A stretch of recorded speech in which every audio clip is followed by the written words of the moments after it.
నమస్తే, welcome to our channel. నేను Aditya. TDP కేంద్ర కార్యాలయంపై దాడి విషయంలో ఇప్పటికే అరెస్ట్ అయినటువంటి నందిగాం సురేష్ పోలీస్ కస్టడీలో ఉన్న విషయం మనందరికీ తెలిసిందే. మరి ఇప్పుడు పోలీస్ ఎంక్వైరీలో ఆయన దాదాపుగా చాలా వరకు నిజాలు బయటపెట్టారు.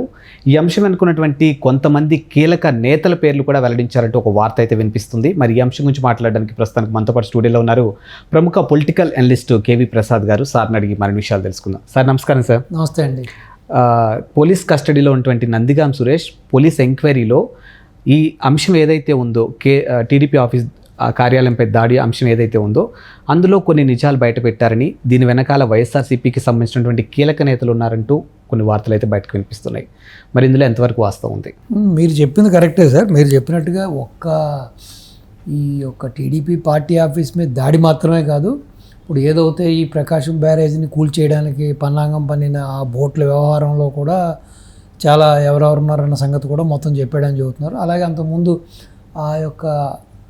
ఆ తుళ్ళూరు పరిసర ప్రాంతాల్లో, రాజధాని పరిసర ప్రాంతాల్లో చెరుకు తోటలు, పంట పొలాలు కూడా ఇతను నిప్పులు పెట్టాడు. అరటి తోటలకు అన్నింటిలో కూడా నిప్పులు పెట్టాడు అతను.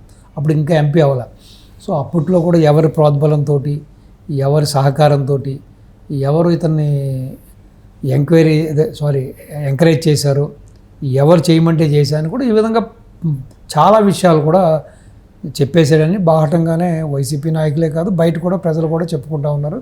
సో మొత్తం మీద మీరు చూసుంటారు, అతను అంతకుముందున్న దర్పం, ఆ బాడీ లాంగ్వేజీ, ఆ స్టైలు, ఆ గర్వం ఎక్కడా కనపట్లేదు. ప్లస్ అరెస్ట్ అవ్వడానికి అతను చేసిన ముందు హంగమా, ఆ తర్వాత తీసుకెళ్ళే రోజు చేసిన హంగమా, ఇప్పుడు నిన్న మొన్న క్లిప్పింగ్లు చూశాను. మనోడికి ఏదో చెప్తారు కదా, పూర్తిగా గాలి తీసిన బెలూన్లా తయారయ్యాడు. ఎక్కడ కూడా మొహం అంతా పీక్కుపోయింది.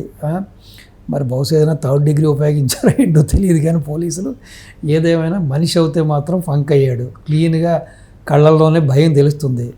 మరి అది ఏదైనా 3rd డిగ్రీ ప్రయోగమా, లేకపోతే మరి ఈ అదిరింపులు బెదిరింపులకైనా మనవాడికైనా మోషన్స్ అయినాయో ఏదో తెలియదు. కానీ ఏదేమైనా కానీ మొత్తానికి అయితే ఎవరైతే మీరు చెప్పినట్టుగా ఈ యొక్క ఎపిసోడ్స్లో ఈ టీడీపీ పార్టీ కార్యాలయం మీద దాడికి కానీ, లేకపోతే ఇటు బోట్ల వ్యవహారం కానీ అన్నీ కూడా పోసగుచ్చినట్టుగా, సో ఎక్కడి నుంచి ఎక్కడ ఈ స్ట్రక్చర్ స్టార్ట్ అయింది, సో అధినాయకుడి నుంచి నెక్స్ట్ ముఖ్య సలహాదారుడు, సకల శాఖ మంత్రి దగ్గర నుంచి, సో డీజీపీ కాడి నుంచి, సో ఒక స్ట్రక్చర్ అంటూ ఉంటుంది ఆ పార్టీలో. సో మొత్తం మీద ఎవరు దీనికి ఆజ్ఞాపించారు, ఎవరు దీనికి ప్లాన్ ఇచ్చారు, ఎవరు ప్లాన్ అమలు చేయమన్నారు, ఈ విధంగా మీరు చూసుకుంటారు కదా, మన సినిమాల్లో కూడా చూపిస్తారు కదా, ఆ విధంగా మొత్తం A to Z మొత్తం పూర్తి వివరాలు పోలీసులకు ఇచ్చినట్టు, నేను ఇన్నోసెంట్ని, నేను ఏ పాపం ఎరగను, కేవలం వీళ్ళందరి ప్రోద్బలంతో కాన్బర్డ్ పొజిషన్లో నేను చేయడం జరిగింది, నాకు ఎటువంటి పాపం తెలియదు, కొట్టమంటే కొట్టాను, తిట్టమంటే తిట్టాను అన్న సందంగా మొత్తం చెప్పేశాడని చెప్పి పూర్తిగా ఇప్పుడు సమాచారం అయితే రోల్ అవుతూ ఉంది. సో ఏదేమైనా కొంచెం బాధ్యతాయుతంగా ఉండాలి. అధికారంలో ఉన్నా లేకపోయినా కూడా మన లిమిట్స్లో ఉండాలి. ఇప్పుడు వాళ్ళు ప్రజాప్రతినిధులు, అది ప్రజాప్రతినిధులుగా ఉన్నవాళ్ళు కూడా, ఎందుకంటే వాళ్ళని ఎక్కువగా ప్రజలు ఆకర్షితులు అవుతారు. ప్లస్ వాళ్ళని వాచ్ చేస్తూ ఉంటారు. ఇప్పుడు ఈ రోజున మీరు చెప్పినట్టుగా ఎలక్ట్రానిక్ మీడియా కానీ, లేకపోతే సోషల్ మీడియా కానీ, ఇటు ప్రింట్ మీడియా కానీ చాలా ప్రబలంగా ఉన్న రోజుల్లో, సో ప్రతి నడవడికని కూడా, ప్రతి మాట కూడా ఆచితూచి మాట్లాడాలి. మనం వేసే అడుగు కూడా ఆచితూచి వేయాలి. సో మనం నడిచేటప్పుడు ఇప్పుడు మనమే ఉంటాం సార్, ముళ్ళు ఉన్న ప్రాంతంలో కాస్త జాగ్రత్తగా చూసుకుని నడవాలి, రాళ్ళు రప్పలు ఉంటే కూడా చూసుకుని నడవాలి. అలా కాదులే, మేము అధికారంలో ఉన్నాం కదా, అధికారంలో ఉన్నవాడికి ముళ్ళు గుచ్చుకోదు, అధికారంలో ఉన్నవాడికి రాళ్ళు రప్పలు ఏం చేయలేవు, అధికారంలో ఉన్నవాడికి బురద అంటుకోదు అనుకుని మన ఇష్టానికి మన నడత కానీ మన మాట కానీ చేస్తే డెఫినెట్గా మన నడత వలన, మన మాట వలన మనం ఏ విధంగా అపాస్పాలు అవుతాము, ఏ విధంగా మనం ఇబ్బందులు పడతాము, ఏ విధంగా మనం ఈ రోజున కటకటాల వెనకాలకి వెళ్తాం అనేది ఇదే ఫైనెస్ట్ ఎగ్జాంపుల్ నందిగం సురేష్కి.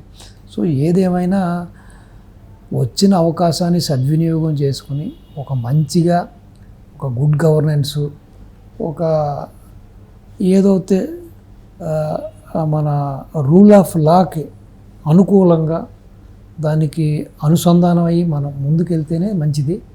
సో ఏదో అధినాయకుడు చెప్పాడు మనం 25 ఏళ్ళు 30 ఏళ్ళు కాబట్టి 25 ఏళ్ళు 30 ఏళ్ళు అంటే అప్పటికి టీడీపీ ఉండదు, టీడీపీ నాయకుల్లో కూడా చాలామంది ఉంటారు కాబట్టి ఈ రోజున ఉన్న నాయకులు మనం ఏమన్నా కొట్టినా తిట్టినా కూడా రేపొద్దున వాడు మళ్ళీ తిరిగి మన మీద రివెంజ్ చేసుకోవడానికి ఆ 25-30 ఏళ్ళ తర్వాత వాడు ఉండడే అనే ఒక ఆ విషయం ఆ విధంగా కూడా ఆలోచించుకుని కూడా కొంతమంది ఈ విధంగానే చవాకులు అవాకులు పేలేరని కూడా ఇప్పుడు చెప్పుకుని వాపోతున్నారంట. మా నాయకుడు మాట్లాడితే 25 ఏళ్ళు 30 ఏళ్ళ మంది అధికారం అన్నాడు, దాన్ని కూడా పూర్తిగా మేము గుడ్డిగా నమ్మి వాళ్ళు చెప్పినట్టుగా వాళ్ళు స్క్రిప్ట్ ఇచ్చినట్టుగా ఇష్టానికి మా నోటికి అదుపు లేకుండా మాట్లాడాము. ఈ రోజున వీపు విమానం మోత ఎక్కుతుంది మాకే కదా, వాళ్ళంతా బాగానే ఉన్నారు కదా. ఒకడేమో ఎక్కడో బెంగళూరులో కూర్చుంటాడు, ఒకడేమో హైదరాబాద్లో కూర్చుంటాడు.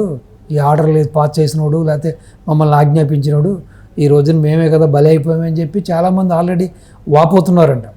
సో ఏదేమైనా ఒకటండి, ఇప్పుడు నేనే ఉన్నా ఒక 2 ప్లేట్లలో 2 పదార్థాలు తీసుకొచ్చి మీ దగ్గర పెట్టా. ఒకటి మంచి రుచికరమైన శుచి అయిన భోజనం, ఒకటి అసిద్ధం. మీరు దేన్ని స్వీకరిస్తారు? భోజనమే కదా. సో వీళ్ళు కూడా ఏంటంటే చెప్పినా కూడా వీళ్ళకంటూ ఒక స్వీయ నియంత్రణ ఉండాలి. అయ్యో మనం ఇది మాట్లాడితే రేపు వచ్చే ఫలితాలు ఏంటి, రేపొద్దున ఏమవుతుంది, రేపొద్దున మనం ఏ విధంగా మనం ప్రజల్లో తిరగాలి లేకపోతే బయట తిరగాలి. ఇప్పుడు చూస్తారు కదా, ఇప్పుడు పెద్దిరెడ్డి ఉదాంతం చూడండి. పెద్దిరెడ్డి కుటుంబం బయట తిరగలేని పరిస్థితి. ఒకప్పుడు ఆ పొంగనూరు ఆ పరిసర ప్రాంతాల్లో చిత్తూరు జిల్లాలో అతను ఒక తిరుగులేని నాయకుడిగా రూపాంతరం చెందాడు. కొడుకు ఎంపీ అయ్యాడు, ఆయన మినిస్టర్ అయ్యాడు, ఆయన ఎమ్మెల్యే అయ్యాడు, ఇంకో బ్రదర్ ఎమ్మెల్యే అయ్యాడు. ఈ రోజున కనీసం పోలీసుల పాదుగాపు లేకుండా సొంత ఊర్లోకి అడుగు పెట్టలేని, సొంత ఇంట్లోకి సొంత గడప తొక్కలేని పరిస్థితి ఏర్పరచుకున్నారు వాళ్ళు. అంటే వాళ్ళ దుర్మార్గం, వాళ్ళ అక్రమాలు, అన్యాయాలు, భూ కబ్జాలు, ఈ విధంగా రకరకాలుగా ఊళ్ళో పాలు వీళ్ళకే అమ్మాలి, పండ్లు ఫలాలు కూరగాయలు వీళ్ళకే అమ్మాలి. సో ఏదండి ఇప్పుడు మనిషికి ఎంత కావాలండి? కక్కుర్తి కదండి. ఈ 1000 కోట్లు 100 కోట్లు ఏం చేసుకుంటారు సార్? ఈడ తీసుకెళ్తారా? ఈయన మూటలు కట్టుకుని అయినా పైకి తీసుకెళ్తారా? ఇప్పుడు ఏదో మనం ఆ ఫ్లైట్లో ఏదో దానికి లగేజీ పే చేసి అన్నింటికి కూడా మనతో పాటు తీసుకెళ్ళినట్టు తీసుకెళ్తామా? కనీసం మొలతాడు కూడా మిగలదు. ఎందుకు ఇంతమంది ప్రజలను ఇబ్బంది పెట్టి, ఇంతమందిని ఈ విధంగా హింసించి, ఈ విధంగా భయపెట్టి ఎందుకు? ఈ రోజున అధికారం పోగానే చూసారా, కనీసం సొంత ఊర్లోకి సొంత ఇంటి గడప తొక్కడానికి కూడా వాళ్ళ వల్ల అవ్వట్లేదు. ప్రజలు తిరగబడుతున్నారు, కొట్టబోతున్నారు, అడ్డుకుంటున్నారు.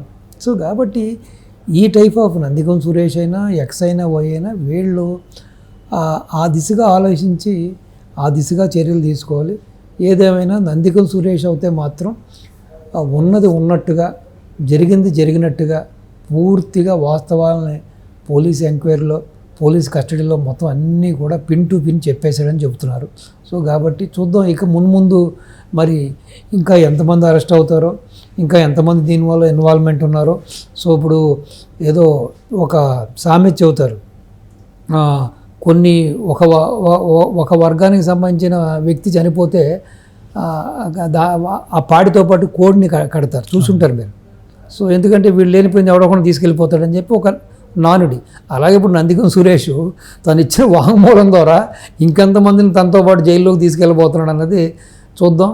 దానికి కాలమే సమాధానం చెబుతుంది. సో ఇంకా ఎంతమంది సూత్రధారులు పాత్రధారులు ఉన్నారో, సో ఇంకా ఎంతమంది బయటకు వస్తారో అన్నది. So we have to wait and see. Thank you sir. నమస్తే అండి.